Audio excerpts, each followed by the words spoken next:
Good morning, this is the latest market news. I'm Uliana. Stocks in Japan fell in the morning session on Friday, with trading mixed across the rest of Asia as the week comes to a close ahead of key data from China at the weekend. The Nikkei 225 fell 0.55% after the country's Internal Affairs Ministry said household spending fell 4.6% from a year earlier in April, a result expected after Japan raised its nationwide sales to 8% from 5% on April the 1st.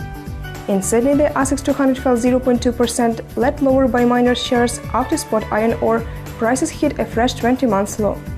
Hong Kong's Hang Seng Index rose 0.23%, and the Shanghai Composite was flat.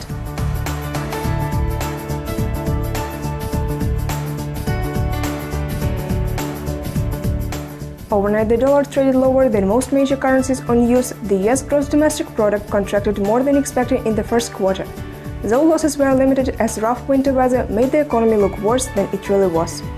The Japanese yen strengthened smartly after the market digested a jump in consumer prices in April above expectations, and the Australian dollar also gained on better-than-expected private sector credit data.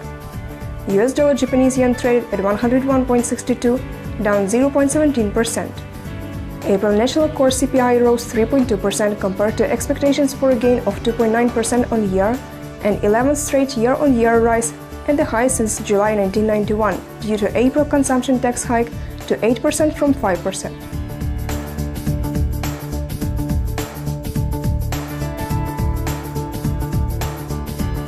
UK consumer confidence may have risen slightly in May, according to forecasts ahead of GfK's report on Friday.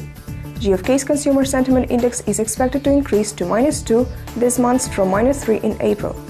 The US will also see the release of confidence data.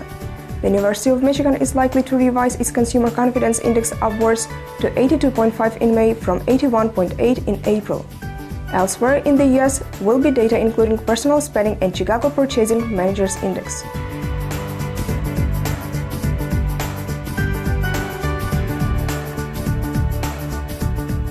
It was the latest market news provided by ICO FX. Goodbye.